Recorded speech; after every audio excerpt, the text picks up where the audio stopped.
大家好，这里是 Jeffrey Tech。市场调研机构 Counterpoint Research 近日发布全球第三季度市场监测智能手机追踪报告。2024年第三季度全球智能手机出货量同比增长 2%， 出货量达到 3.07 亿部。同时，全球智能手机收入同比增长 10%， 平均售价增长 7%， 收入和平均售价均创下历史新高。其中，三星在出货量方面继续领跑市场，占据 19% 的销量份额。而苹果则在营收方面领跑市场，占据 43% 的份额，并创下了第三季度收入、出货量和平均售价历史最高纪录。那么，在苹果手机中又是哪几款手机对销量起着决定性作用呢？先来看当前热度最高的机型 iPhone 16 Pro Max。虽然说 iPhone 16 Pro Max 自发布以来，定价昂贵，升级缓慢，功能保守，但销量火爆出乎大家的意料。大家都知道iPhone 16 Pro Max 在中国市场是最火爆的苹果新机，那么这款苹果超大杯手机在美国市场表现怎么样呢？最近就有外媒曝光了新款 iPhone 的销量和定价情况，没想到苹果新机的人气和平均价格在美国都创下了新高，再次让 Jeffrey 傻眼了。根据 Surpurple 的跟踪报道， iPhone 手机在2024年9月份创造了新的纪录，在美国平均零售价格高达1018美元。这份最新数据是来自于消费者研究合作伙伴所发布的。之所以涨价，就是因为消费者对于 iPhone 16 Pro Max 的强劲需求，直接导致苹果手机的平均价格上涨。要知道，在美国市场 iPhone 16首发价是799美元， iPhone 16 Plus 首发价是899美元， iPhone 16 Pro 首发价是999美元， iPhone 16 Pro Max 首发价是1199美元。如果按照正常逻辑去计算，那么新款 iPhone 的平均售价应该是974美元，而9月份的零售价高达1018美元。其中最主要的原因就是 iPhone 16 Pro Max 销量实在太好了，用户在购买苹果新机的时候，优先考虑高端功能和大容量机型，因此可以看到 iPhone 手机的平均价格在稳步上涨中。在最近一个季度中，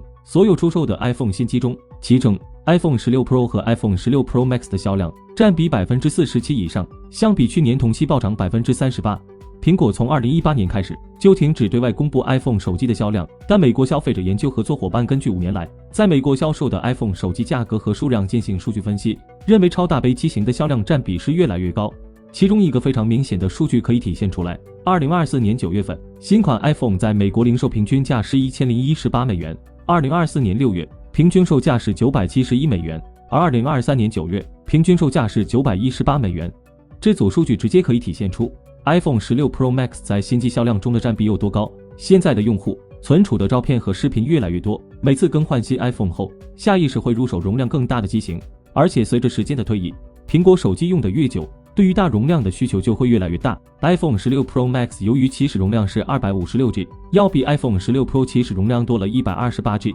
而且首发价也没有贵多少，因此成为用户首选机型。还有另外一个很重要的原因，那就是消费者的偏好发生了变化，因为苹果手机使用寿命都很长，更看重性能和存储容量，因此超大杯苹果手机才会越来越受欢迎。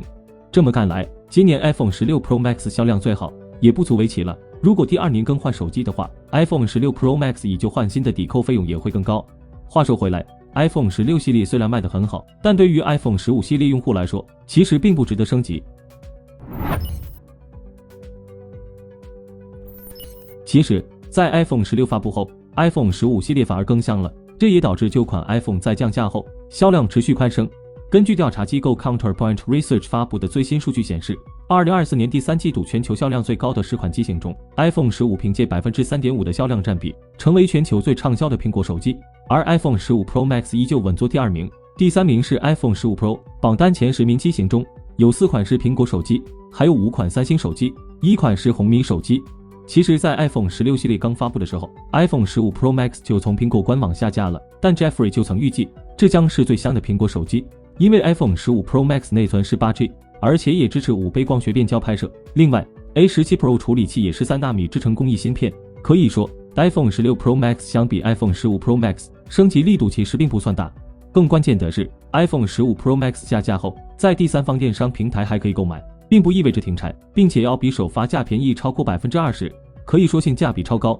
要知道，苹果为了利用生成式 AI 功能吸引用户入手新机，而旧款机型中只有 iPhone 15 Pro 和 iPhone 15 Pro Max 这2款机型支持，因为使用苹果 AI 功能的最低门槛是 8G 内存，但由于 iPhone 16 Pro Max 依旧在挤牙膏，这让 iPhone 15 Pro Max 的性价比持续攀升。目前 iPhone 15 Pro Max 全球销量排名第2，绝非偶然。而且这款苹果手机在未来几年都不会过气。再来看看2024年第2季度的畅销手机排行榜 ，iPhone 15 Pro Max 还是排名第2。虽然这款去年发布的苹果超大杯机型价格昂贵，但根据机构的说法，用户对于高端 iPhone 手机的需求是越来越大，并且在第3季度 Pro 系列机型首次占到苹果 iPhone 销量的一半，再次体现出苹果在高端旗舰机市场的强大地位。不过 iPhone 15连续2个季度成为全球最畅销的手机，同样也反映出苹果手机的品牌实力。iPhone 16系列之所以没有入围，主要原因还是因为开卖时间太短了，9月20日才正式开卖，销售时间才只有短10天。预计今年第4季度 iPhone 16系列应该能跻身全球最畅销的10款单品机型中。